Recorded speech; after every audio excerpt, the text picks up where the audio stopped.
প্রতিদিন মা সকালে উঠে এদেরকে রুটি দেয়। তো ঘুম থেকে উঠে দেখছি এরা রুটি নিয়ে কাড়াকাড়ি করছে।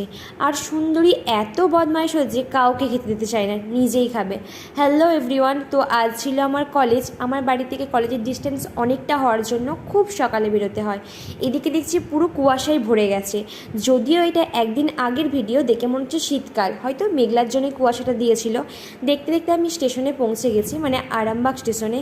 জাস্ট 8:35 ট্রেন, অলরেডি 33 হয়ে গেছে, তখনও বুলবুলি আসছিল না। আর দেখতে দেখতে বুলবুলি পুরো কী বলে উঠতে উঠতে চলে এসেছে। তো এখানে লাবণী আর কাকন্দি সবাই আমরা একসঙ্গে কলেজ যাই, তো সবার সঙ্গে দেখা হয়ে গেছে। আর আমাদের কলেজ যাওয়ার পথে না একটা শ্যামসুন্দর বলে মন্দির পড়ে, না এটা কালী মন্দির ছিল। তো আমরা রোজ মন্দিরটা দূর থেকে দেখি, কোনোদিন যাওয়া হয়নি। কিন্তু সেদিন টাইম থাকায় বুলবুলিকে বললাম চ একবার মন্দিরটাকে ঘুরে আসি। তো আমরা মন্দিরের ভেতর থেকে একটু ঘুরে এলাম, তারপর দেখতে দেখতে কলেজে পৌঁছে গেছি।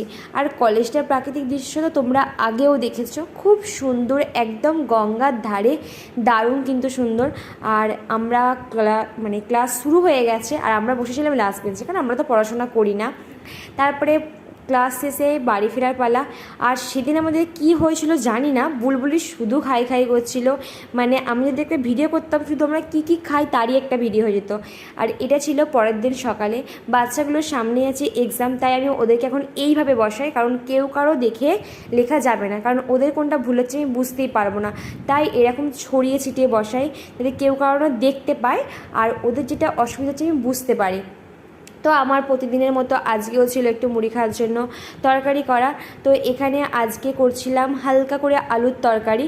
মানে ঘরের যদি চাষের আলু থাকে, মানে প্রতিদিনই কিছু না কিছু আলুর একটা খাবার তৈরি হবেই। আর মুড়ি খাওয়ার জন্য আলু ভাজা, আলুর তরকারি, হালকা করে একটু বেসন ভাজা, এইসব তো হয়। তো আমি খুব একটা ভালো করে রান্না করতে পারি না, বাপি যেভাবে দেখিয়েছে। বেসিক্যালি আমি রান্নাটা বাপির কাছেই দেখি, কারণ বাপি খুব সুন্দর রান্না করে। মায়ের কাছেও দেখি, কিন্তু বাপি যখন রান্না করে বসতে বলে দেখ সেভাবে শেখ। তো সেভাবেই হালকা করে জাস্ট একটু হালকা মশলা ব্যবহার করে করেছিলাম, কারণ প্রচণ্ড গরম পড়ে গেছে তাই। আর মুড়ি খাওয়ার তরকারি বেশি রিচ করার কোনো মানে হয় না। অল্প করে তেল দিয়ে হলুদ, জিরে গুঁড়ো, লঙ্কা গুঁড়ো, আমি লঙ্কা গুঁড়ো দিইনি, কাঁচা লঙ্কা দিয়ে তরকারিটা করেছিলাম। কাঁচা লঙ্কা দিয়ে তরকারি করে দেখেছি তরকারির কালারটা আসে না, কিন্তু টেস্টটা খুব সুন্দর হয়। আর এই গরমে কালারের থেকেও যেটা ম্যাটার করে সেটা হচ্ছে তরকারিটা যেন আমাদের জন্য স্বাস্থ্য খারাপ না হয়।